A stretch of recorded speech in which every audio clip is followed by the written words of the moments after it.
Le design extérieur du Renault Duster n'est pas un chef-d'œuvre, œuvre d'ingénierie automobile moderne, mais il est tout aussi intéressant pour le marché des voitures à petit budget. Cependant, à l'usage, son éclat d'origine s'estompe, et la carrosserie du Duster est la plus problématique. Il suffit de regarder certaines soudures d'origine de la carrosserie pour qu'une seule chose nous vienne à l'esprit. Ils étaient vraiment pressés. On examine un Duster d'occasion avant de l'acheter, et on dirait qu'il a été gravement accidenté. Mais non. Toutes les autres voitures ont exactement les mêmes soudures. Cela n'entraîne rien de grave, et ce n'est même pas un point faible du modèle, mais cela laisse une marque négative sur l'attitude du constructeur, et les nombreuses plaintes des propriétaires concernant la qualité de la carrosserie sont loin d'être infondées. Le premier souci concerne la peinture elle-même, ou plus précisément sa résistance aux intempéries. Après 100 000 km d'utilisation intensive, la voiture paraît non seulement terne, mais carrément usée, couverte de rayures dues à tout ce qui a touché la carrosserie. Herbes, vêtements, sacs, et même poussière. Ajoutez à cela les passages de roues arrière ébréchés, et vous ne voudrez même pas acheter une telle voiture pour des raisons purement esthétiques. De plus, on dirait qu'elle a au moins 300 000 km au compteur. Après seulement quelques années d'utilisation, le joint de la portière conducteur abîme la peinture jusqu'au métal nu, et, pire encore, l'acier exposé commence immédiatement à rouiller de manière persistante. Il en va de même pour les éclats sur les passages de roues. Le Duster souffrait également des maladies bien connues de la Logan, le plus gênant étant les fissures au niveau des joints des panneaux de carrosserie. Il convient de noter que le succès du crossover n'a pas été au rendez-vous.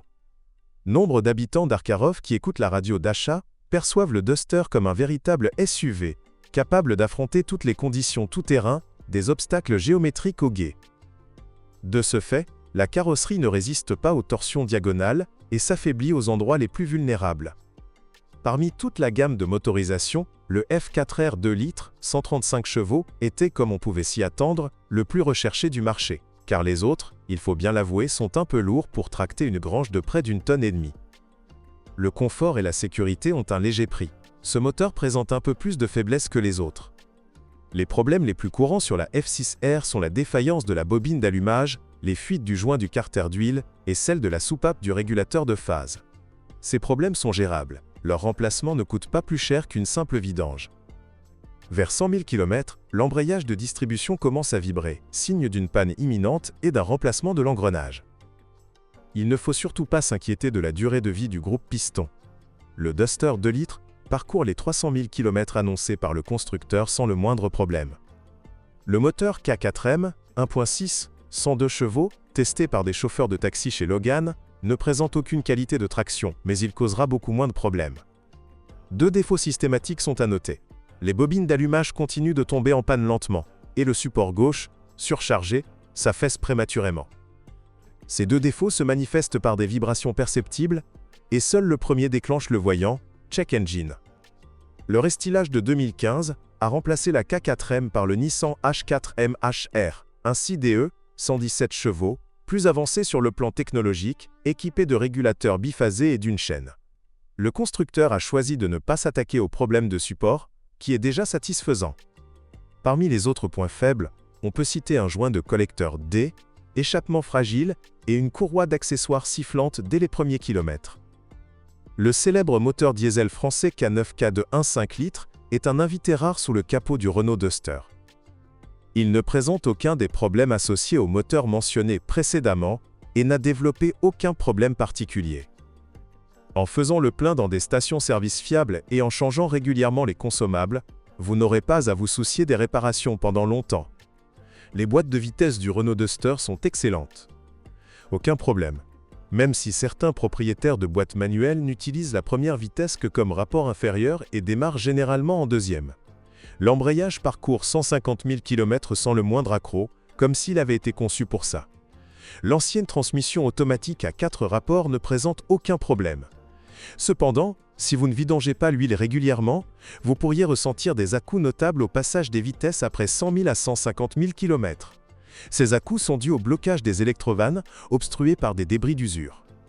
Quand je cherche une voiture, je vois souvent des Dusters malmenés, intentionnellement ou non, avec des tentatives de pousser le crossover urbain dans une flaque de boue jusqu'au pare-brise.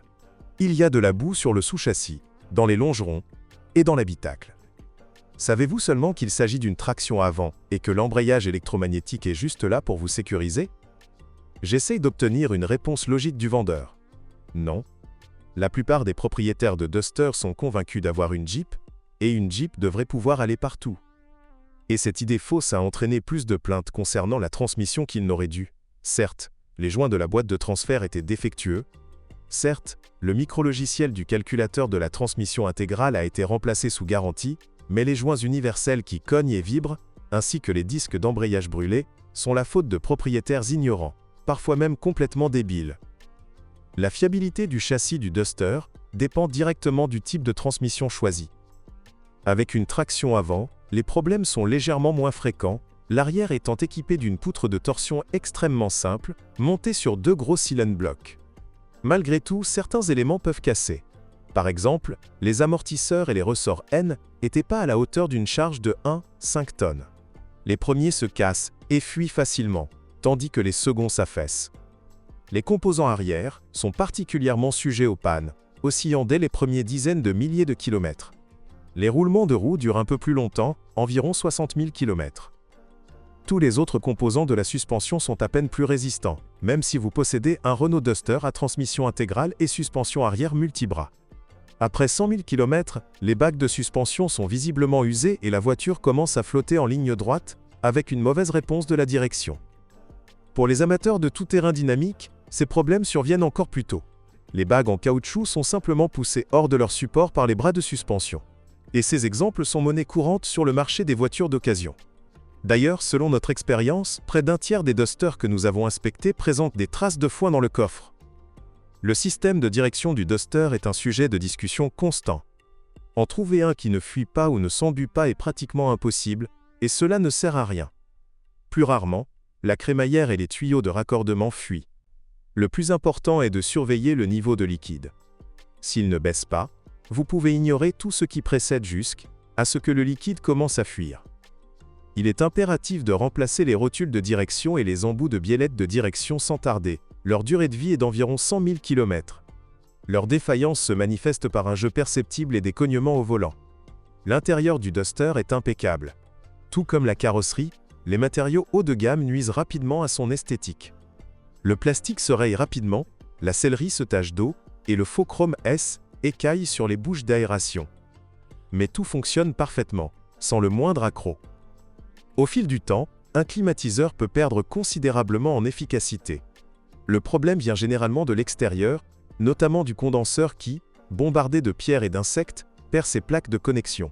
Dans ce cas, la meilleure protection est une moustiquaire sur la grille du pare-choc. Comme nous l'avons déjà dit, après les 100 premiers kilomètres, le Duster a l'air d'un mineur fatigué. Même les propriétaires les plus méticuleux, il y en a, ne parviennent parfois pas à conserver son attrait d'antan, sans polir la carrosserie et nettoyer l'intérieur.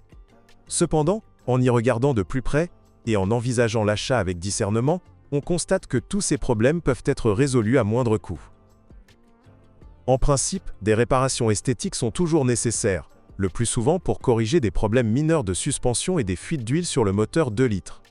Sinon, le Renault Duster est prêt à rouler encore au moins 200 000 km sans investissement majeur. Le plus gros problème du Renault Duster, ce sont ses propriétaires. Trouver un exemplaire vraiment vivant sur le marché de l'occasion est extrêmement difficile. On trouve souvent des modèles complètement délabrés, complètement négligés, repeints dans les ateliers les moins chers. Il y a aussi ceux qui roulent simplement avec des amortisseurs arrière qui fuient, complètement inconscients du mouvement de bascule. Ce sont surtout des personnes âgées. Une sorte d'attraction pour les retraités.